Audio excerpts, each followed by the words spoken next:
viewer, and welcome to FIA Unfiltered. We released one video already regarding the Innistrad remaster spoilers. We realized we should explain who we are, Trevor, because I know you and you know me, but they don't know us or what we are. Yeah, that's fair. Maybe I don't know you. Maybe we're just random people that met on Reddit. No manners whatsoever.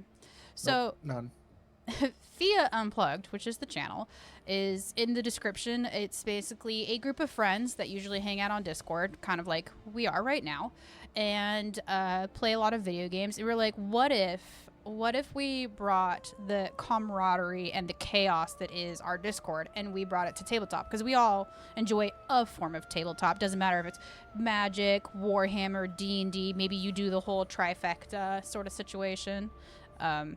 So that's Expensive.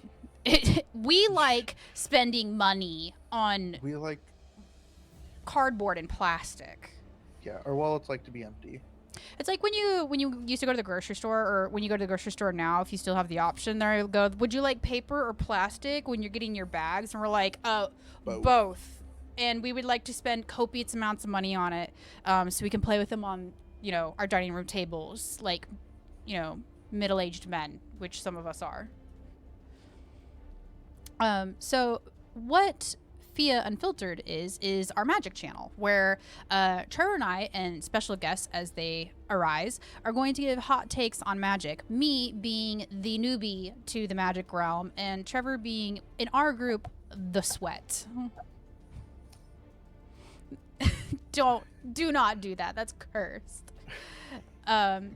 So who are you? My name is Ariel. As I said, I'm kind of like a newbie to Magic. I think I picked Magic up about this time, like last year-ish.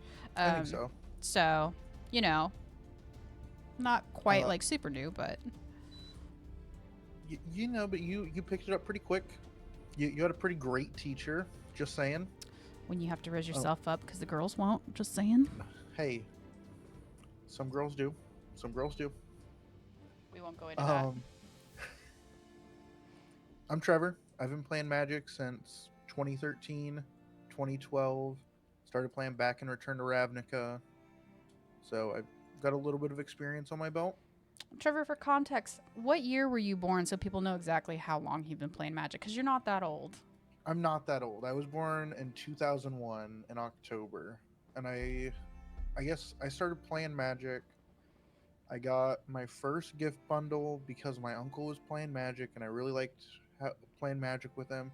So 2012, I got a gift bundle because they used to do gift bundles back then where you got a little card organizer and you got like 10 booster packs. So they started you off as a wee lad. As a wee lad, and then they just gave me crack right away. Meanwhile, I'm like, I'm 33, going through apparently my midlife crisis, which didn't call for expensive cars. It called for expensive cards. Yeah.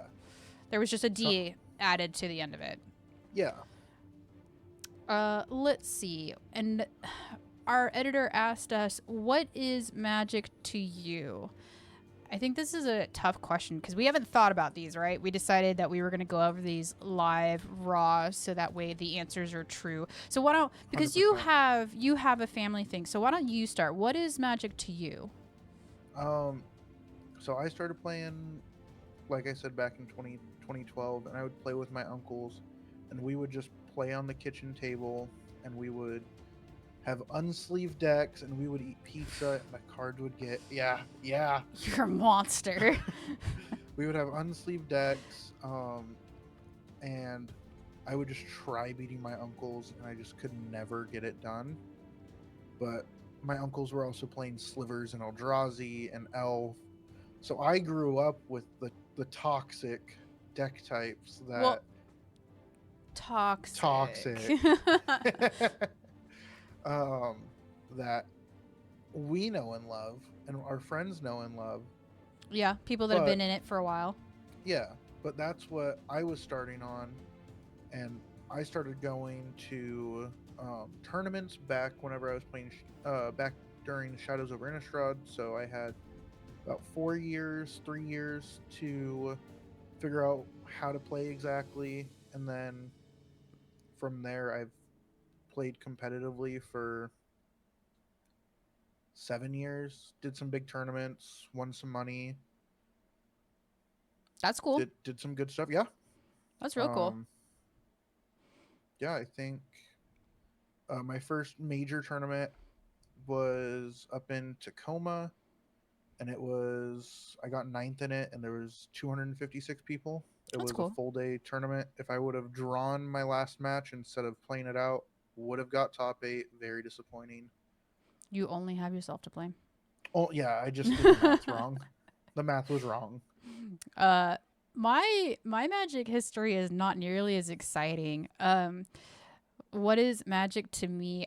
So you kind of gave where you picked up Magic. So Magic for me, I never had an interest necessarily to play Magic. I think I had maybe picked up a deck once, many, many, many, many moons ago, before like Commander was a thing, and it wasn't for me.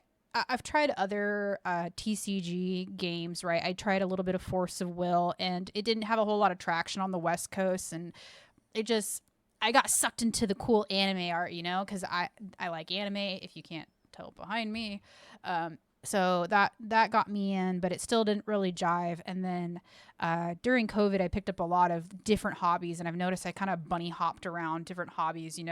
Did cosplay, did keyboard building, I made cat ears for a while, right? And so when Tori, our friend, she said, "Oh, I'm gonna pick up Magic," right? Because Baldur's Gate came out, and she's big into Baldur's Gate. And I was like, you know what? I am seeking another hobby to hang out with my friends because our editor Mario, he likes building Gundams, so we did Gundams for a good chunk of time. And it's fun, right? It's fun to create. And I was like, well, maybe I'll give another trading card thing a shot. I was a little apprehensive, and then started opening packs. I started with New Capenna because I really like the art style of Art Deco. I come with a like an art history background. It's something that I did in college, so that really jumped out at me. And everyone said I was wrong. I remember going to Guardian. I think it was at Guardian, and they're like, "We will literally discount if you buy a New Capenna box. We're trying to move the product. People don't want it." And I was like, Art Deco, say less. Opened a cracked however many packs, pulled a commander that I thought I liked. We built a deck around it, and it stuck. It bubbled off for a while, and Warhammer kind of ran rampant in that time. And now we're trying to do the two hand in hand, but Warhammer unfortunately has currently taken a back seat. Just better games, better lore. Once we get into Magic lore, Whoa.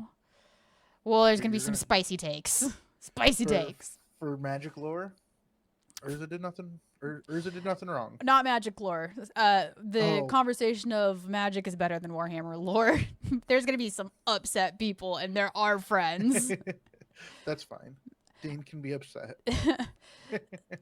So the next question we got asked was, what do you dislike about Magic? I know mine. Do you know yours? You go first because I went first for the last one. So what do I dislike about Magic? I dislike, ironically enough, I dislike competitive, right? Which is probably why I gravitate towards Commander, right? It's supposed to be more casual. Granted, there is competitive Commander, and that's becoming more and more popular as people just grasp onto the Commander play style. I don't really like competitive, though, especially like, not to sit on the pedestal of like, oh, being a gamer girl is hard and blah, blah, blah. But I mean, for the most part, I would say males grow up in these kind of environments. Not that females don't, but you guys kind of get like the leg up, right? You've been doing this for a really long time. Your uncles were into it, so it got passed down that way. Mm-hmm. And it's kind of one of those, I feel like if I was to go into competitive realm, not that people are like, oh, it's a girl, she can't play, but it feels, it's kind of similar to in video games, right? I feel a bit of a pressure, like I should kind of know what I'm doing. 100%. And it's an older game, right? This game's been going on. How long has Magic been a thing? How long have people been playing? It came out in '93. There's still a format that plays with the cards that came out in 93. Hmm. It's called 93 94. You can only play cards that are from 1993 and 1994. Has a separate ban list, I'm pretty sure. Don't play the format because is expensive. Don't want to buy a Black Lotus, and Sure. all the versions have to be from 93 and 94. And that's the thing, Don't. right? With those years that you provided, Magic's been around for 30 years. Yep. That is a lot. As someone that just picked it up last year and would be trying to go into these competitive environments where people do know the alphas and the betas and those different cards, right? And they've put the money into it, or they've pulled Hmm. those packs and they've had it for, what feels like eons.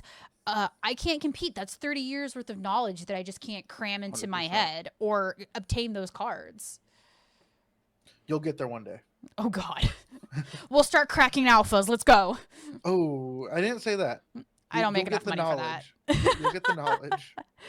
So what do you dislike about Magic? Um, I they're bringing it back, but for the longest time, Wizards didn't have MSRP Oh, on mm-hmm. product. Yes. So you could go into a store and you know that they're buying a booster box from their distributor for like $90, Yep. and then they're selling it for 150. Mm-hmm.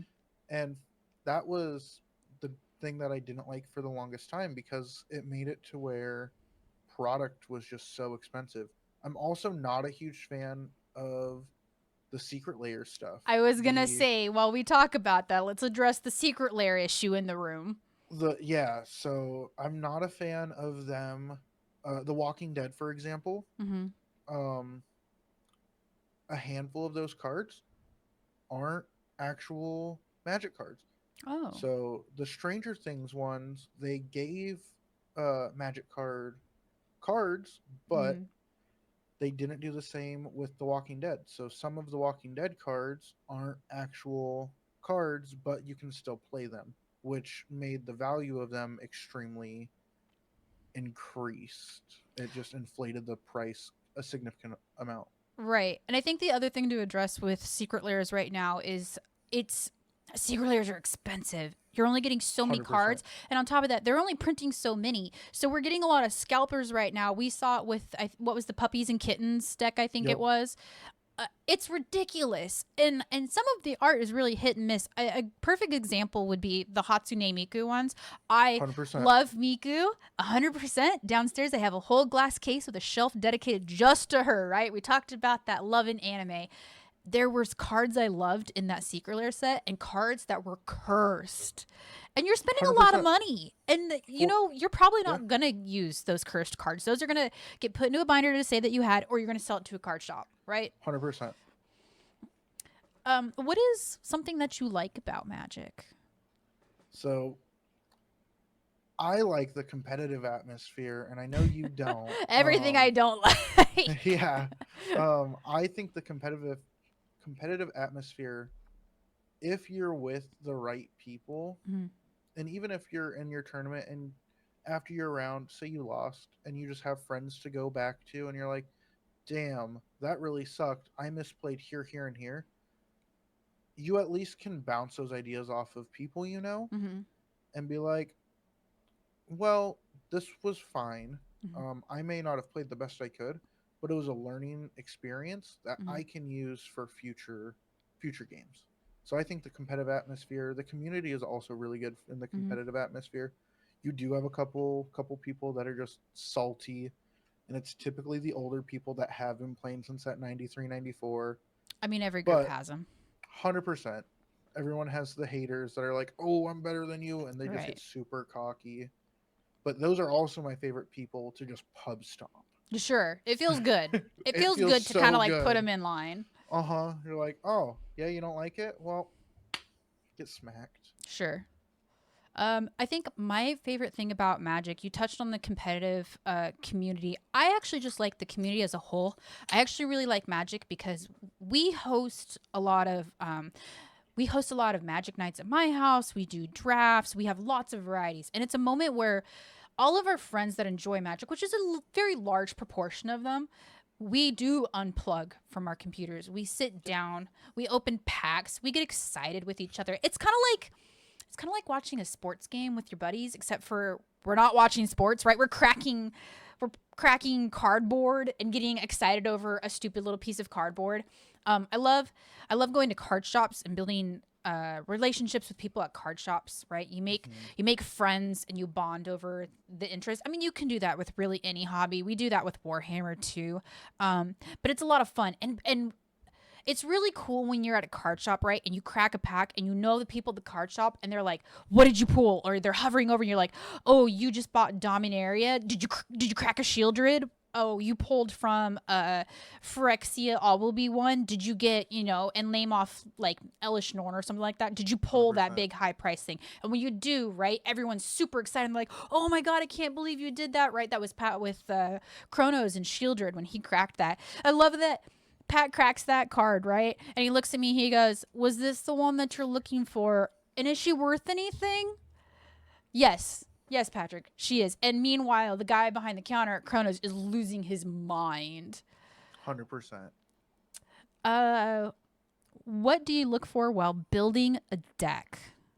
You probably have a decent input on this, and we were gonna elaborate a little bit more on this in the future in Mhm. another episode. But let's give a small like tidbit of it.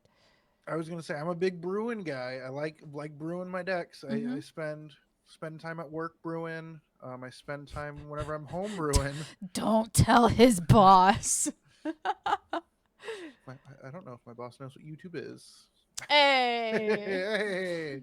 Hey. Um, I like going through and being like, okay, this synergizes with this, Mm-hmm. and just having cards that synergize together and making it to where you got your own Rube Goldberg machine Mm-hmm. in your commander deck.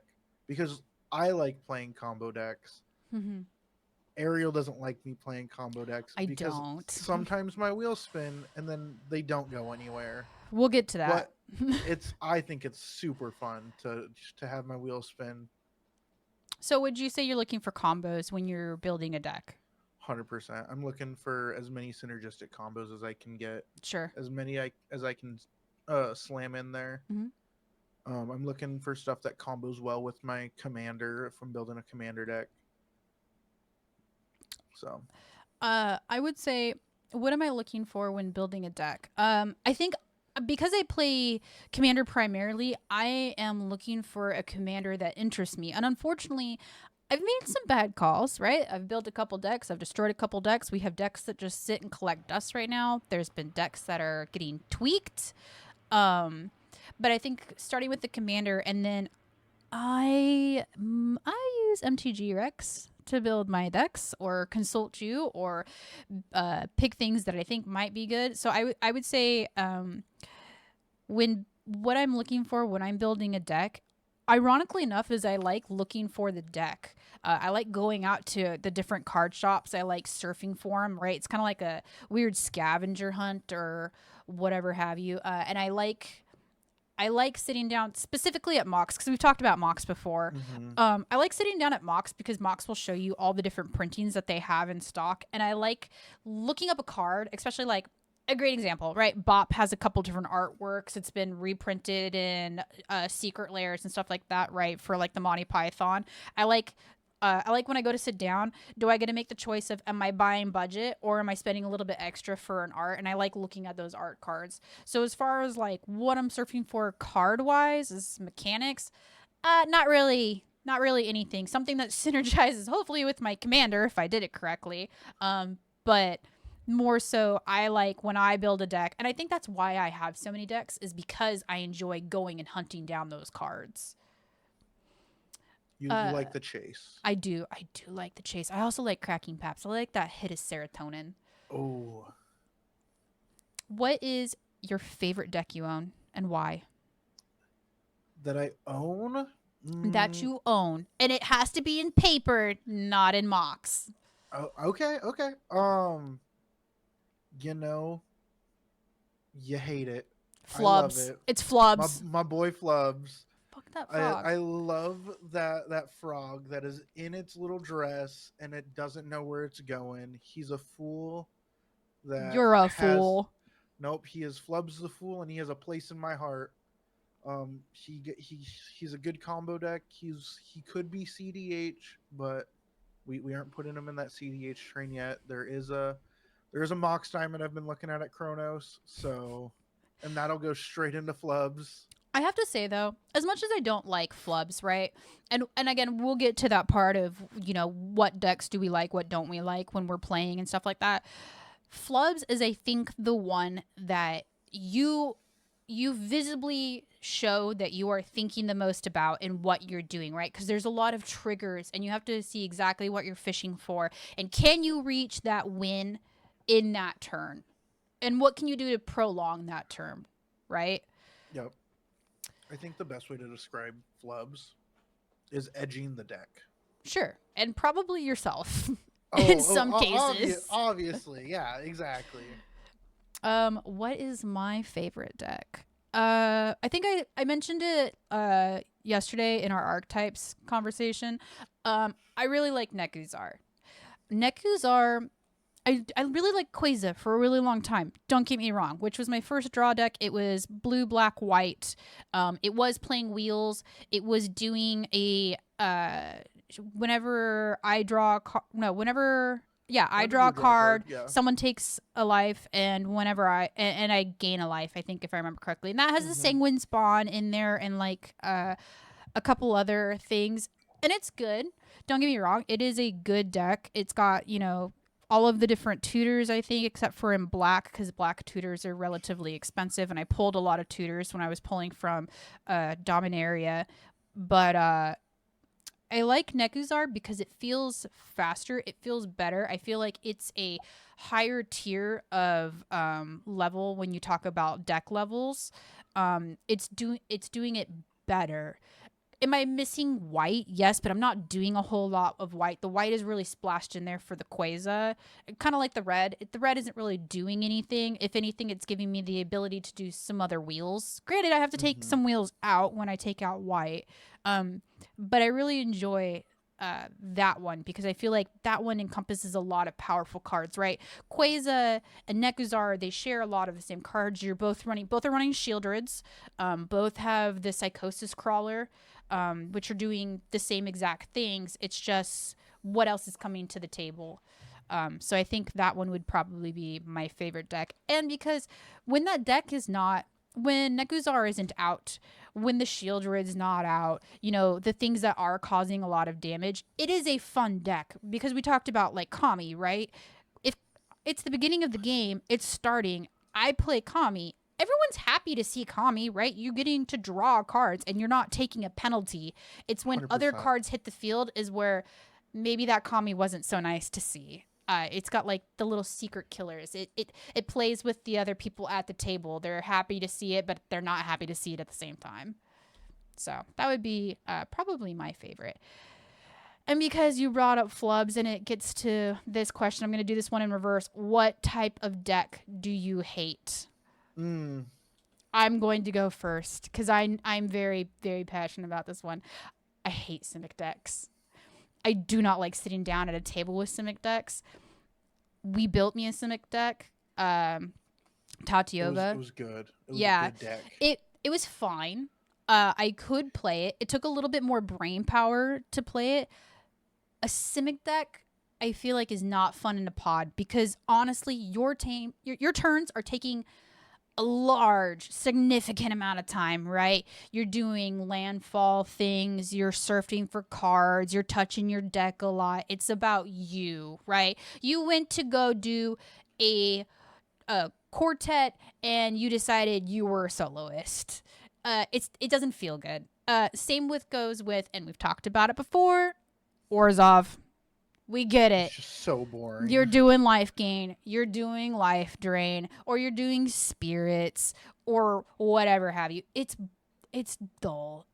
When someone sits down with an Orzhov deck, 9 times out of 10, you know exactly what's going to do. When you're playing an Orzhov deck, you know exactly what you're going to do, and you're looking for very, very specific pieces.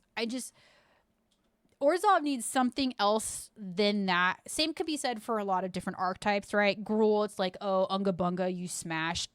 Sure. And I think it's maybe because we have so many friends that gravitate towards Orzhov, which is fine. It's just one of those, you see one Orzhov, you seen them all. When two people sit down with the Orzhov deck at the table, you're like, cool. And it's always the typical, right? You talk about combos, it's the loop, the Sanguine Spawn and the Exquisite Blood, or some combination of it, and go, cool, you're literally generating infinity life. Is that all you had because you couldn't defeat me with damage or draw out your deck or something else? You're just now a nuisance.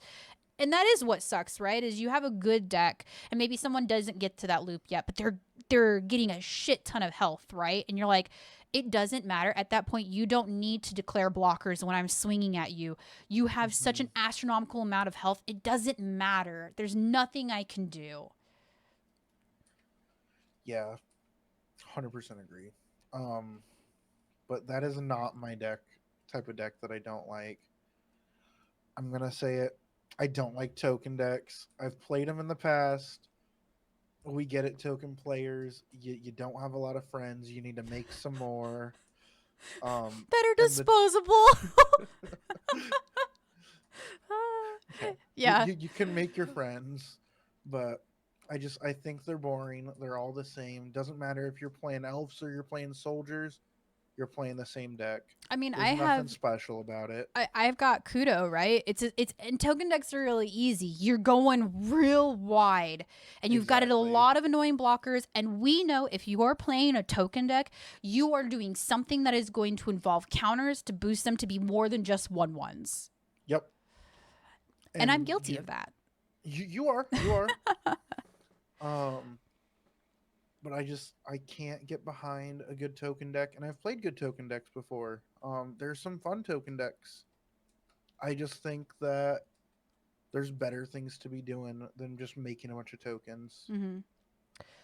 What is your favorite type of deck? Or I guess another thing that I would say, because we've talked about our decks, right? We know why we like them, is also what is a deck type, I guess, an archetype that you respect, right? Someone goes to sit down and play this deck and you feel some sort of level of going, you can appreciate their choice, I guess is a good question. I hate to play against it, but I respect the players playing it. Control decks, because it takes an immense amount of thought to be like, okay, this is gonna make this happen in 4 turns. They're over there playing chess while we're sitting back here playing checkers, trying to figure out our turn. The control decks they're the decks that I personally think are the hardest to play because of how much big brain activity you have to be doing. Right. And we talked about Rev 2 when we were talking about control decks. Not only in some instances for control, right? You need to not know just your deck, but the other 3 people that you're playing a pod if you are playing commander. And that is a lot of mental gymnastics, right? You have to know each person's commander, see a little bit of their playstyle, and be able to guess what is in their deck, right? And figure out if you are doing an example of you're exiling somebody's top card and then you get the ability to play it. Does it benefit you? Are you just taking it so that way they can't play it? Like, that is a lot of hoops. They're not just playing chess. They're playing fucking 4D chess. And I'm not 100%. Playing checkers. I'm playing like tic-tac-toe. Decks that I like and that I respect. I don't like flubs, but I did mention it. I think flubs, and not just because you've played flubs. We've also played flubs with Zams, Jason. It does take the same thing with the control, right? It takes a lot of work. Granted, flubs, you're not controlling everybody's deck that's on the field. You don't need to know everybody else's. But it is am I going to hit what I need? I didn't hit it yet. What can I do with what is at my disposal now to prolong it and be 100%. Able to hit whatever it is? My brain can't process getting that far ahead and seeing all of those, because right when you have for some people it's hard where you have 7 cards in hand and it's whatever turn you go, which one out of these cards am I going to play? Now imagine you've got, from sometimes your guys' flub triggers, you've got 20 cards laid out and you go, this means something to me, this doesn't mean something to me. If I play this, I have the ability to possibly play this that's over in the corner. And you're having to bounce and connect all of those dots and then hope, like I said, that what you're looking for is somewhere in the top of the deck that you're able to obtain. And then if they're not, you go, I've just gotten rid of all of these cards in this turn. What awaits me in the deck for the next turn, and can I achieve it then? And especially when we did the ungodly rule of doing 2 flubs and a Nekuzar, right? You're not just playing your flubs to beat my Nekuzar. You're trying to be the faster flubs at the table than the other player. I don't enjoy them. They're not fun. I don't like sitting there for 10 minutes while each person takes their turn. But I can appreciate the amount of effort that goes into playing those and playing them well to the point where, yeah, you are the most annoying person because you need to take all that time to figure it out. I've thought about building other decks recently that would be in the same ballpark as flubs. Kyranos and, oh god, nicknames Kaientai. I love nicknames that come out of Magic, by the way. It's because you can't pronounce their actual name. I'm trying to look it up right now. It is... doesn't even show it whenever I look up the name. It's just showing Kaientai. Sure. Got it. Oh, I found it. Kyranos and Tiro. Oh, okay. AKA the Gay Bros. Sure. I want to build them with Karuga as the companion. And make it to where all my permanents, or I think it's all my cards in my deck, are mana value 3 or greater. And I want to be able to draw a bunch of cards, flicker Karuga, win with Labman, win with Thassa's Oracle, and just have a good time, while also letting you guys do the group hug thing, where you guys get to draw cards or put lands into play. Group hug. Yeah. It's never to benefit us. Yeah, well, I mean, I get to do it too, so. Naturally. Sometimes I just like hugging myself. We have 2 more questions. I actually like these ones because I think these are things that I have hot takes on, and that was very apparent in our last video with Innistrad Remastered. The first one being, is art important to you? Important to me, it depends on the card. When you go to buy a card, and I already know this answer because we kind of did a Mox run one day, you're going to go build a deck, right? The cards that you're looking at for the deck, it's already kind of dicey. You're looking at maybe, let's say we're doing budget decks, right? Sure. $100. You have your deck list. It's all within $100. Oh. And then you realize you're starting to add these into carts, and hey, look, there's secret layers and full art showcases and stuff. Do you just buy the cheap ones because you're trying to stay in that $100 budget? Or do you maybe not tell people that you spent a lot of money on art? I've done the spend a lot of money on the art, but I've also done the cheapest version because it has the worst art. Oh no. Because there are some bad Magic art, as we noticed with the Edgar. Yeah.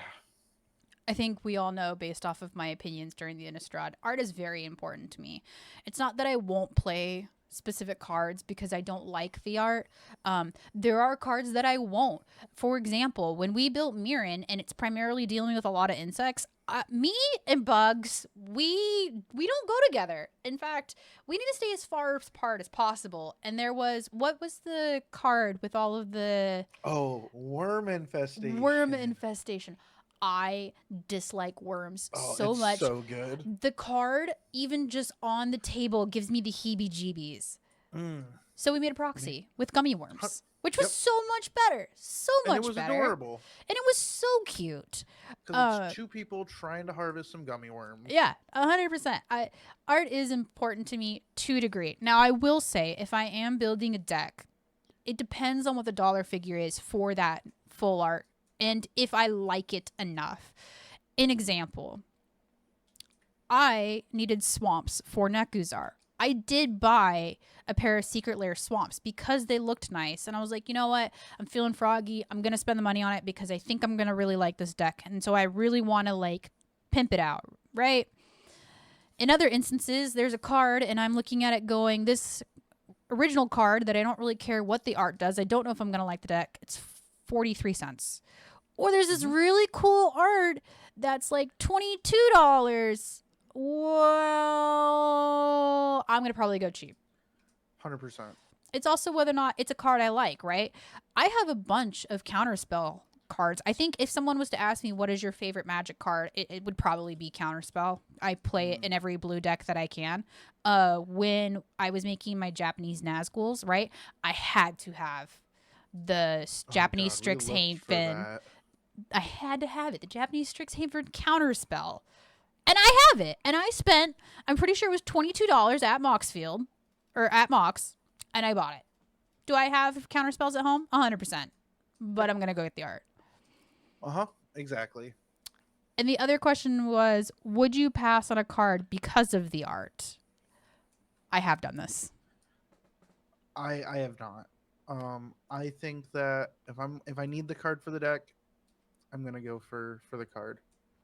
But again, I have proxies at my disposal, right? If I wanted to. And again, we're playing at home. We're not playing competitive. It's not that I'm not wanting to go spend the dollar figure on the card, or I don't. God help me if anybody says, well, you don't support the community. Trust me, Wizards gotten plenty of money out of me. I don't even want to think. I could probably have put a down payment on a house somewhere 100%. with the amount of cards I've bought 100%. and my husband has bought. But I just, as someone that comes so heavily from an art background from college, I went to school for apparel design, like, art to me is very important. I used to help run Artist Alley for an anime convention. Like, I'm very passionate about art. So if your art sucks, I'm not playing your card. Or I'm going to make a proxy of the card with art that I do like. Lovely. Art's not an end game thing for me. I'll play the card with the shitty art. I'll play the card that looks horrendous. I'll play the card that looks like it's been ran over in the parking lot. I have played those cards. Magic's expensive. My buddy, big card back in the day, Siege Rhino. It's a 4-mana 4/5 that enters the battlefield and deals 3 and you gain 3. It's nothing crazy. Used to be like $10. We found one in the street. Grabbed it, needed it for a deck. We played it. Guess what? It was sleeve playable, and that's all that mattered. That's all that mattered. And on that note, as our editor sends us a lovely message that says, I will bring you a pizza grease deck to play. I think that is the end of this episode. Thank you, everybody, for tuning in, and we'll see you in the next one.